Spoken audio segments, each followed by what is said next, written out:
Saya tuh banyak mendapati teman-teman itu belum bisa membedakan antara perencanaan brand atau brand plan dengan perencanaan marketing. Masih sama tuh antara marketing plan dengan brand plan. Sementara kalau brand plan itu harus otentik, ide-ide baru. Marketing plan itu hafalan tahun sebelumnya.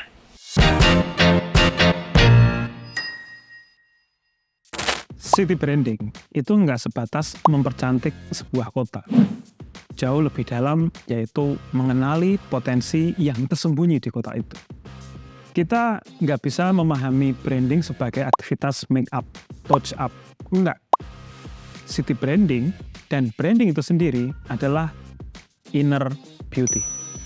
Masalahnya nih, ketika sebuah perencanaan merek atau brand plan dibuat, didesain sebagus-bagusnya, apa yang terjadi? Ketika diimplementasi, not running well. Tahu nggak apa isunya? Tidak inklusi, tidak membersamai. Yang terjadi, decision maker punya program keren, tapi masyarakatnya nggak mau ke situ. Bahkan cenderung denial dengan konsep yang dihadirkan oleh decision maker. Berbicara city branding, kita nggak bisa melupakan people-nya atau masyarakatnya itu sendiri. Apa kabar tuh orang-orang yang sudah lama tinggal di situ, yang mempunyai story yang value-nya sangat tinggi? Kalau ngomongin tentang yang tadi saya sampaikan, apa itu? Inner beauty sebuah kota. Dan seorang decision maker nggak boleh berdiri sendiri, nggak boleh bekerja sendiri. Mereka butuh dihormati, para sesepuh. Dan ingat, kalau kita ngomongin action plan, tahu nggak siapa yang paling keren, siapa yang paling aktif, dan siapa yang paling memahami ranah teknikalnya? Ya, generasi muda. Sehingga city branding, sepengalaman kami, yang paling benar juga justru dan harus sangat inklusi. Yang sepuh terlibat, bapak-bapaknya membersamai, yang eksekusi zilenial. Mereka tuh pengen kerjaan, tapi nggak ngerti mau ngapain. Kendala utama dari sebuah program city branding atau destination branding bukan di ranah strategiknya, tapi di ranah implementasinya. Dan sering kita temukan isu utamanya adalah ego sektoral.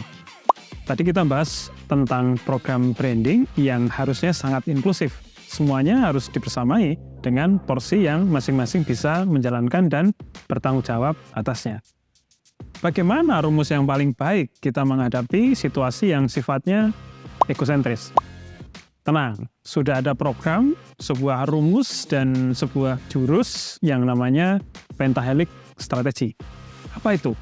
Pelibatan stakeholder dalam membersamai dan mengeksekusi sebuah program. Yang dilibatkan tentu saja. Yang pertama adalah teman-teman dari akademisi. Bicara tentang data dan tren, mereka yang paling paham tentang bagaimana sebuah kota atau sebuah destinasi menuju kemananya. Yang kedua, pelaku usaha.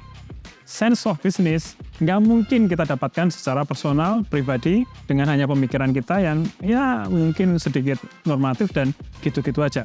Kita butuh insight dari yang namanya pelaku usaha. Dan yang ketiga adalah komunitas. Kita harus melibatkan tuh teman-teman yang dari kelompok sadar wisata, kelompok-kelompok penggiat budaya, karena mereka yang paling paham bagaimana mengangkat dan bagaimana dampaknya supaya terjadi juga yang namanya fakta brutal. Mereka harus bisa kita ajak untuk bebarengan. Dan yang keempat, tentu saja adalah pemerintah itu sendiri. Fungsi payung hukum, fungsi legitimasi, bukan dari kami. Sektor swasta nggak bisa melakukan itu. Fungsi Bapak di sini adalah sebagai pelayan mereka, yang membersamai mereka dan melegitimasi atas segenap langkah karya dan jurus-jurus yang ada di destination branding. Dan yang kelima, tentu saja, peran media. Sebuah aktivitas branding yang bagus, kita sudah berkumpul bersama, kalau tidak teramplifikasi, ya percuma saja. Buat apa? Kalau nggak viral, nggak seru. Oke, kita udah bahas sekilas tentang apa itu inner beauty, bagaimana inklusi bisa diwujudkan dalam strategi branding, dan tentu saja Pentahelix Strategi. Tapi tetap, kita butuh insight dari teman-teman. So, tolong dong, coret-coret tuh di kolom komentar, supaya kita bisa lebih deep lagi diskusinya membahas tentang city branding. Sampai ketemu di video selanjutnya, dan Salam.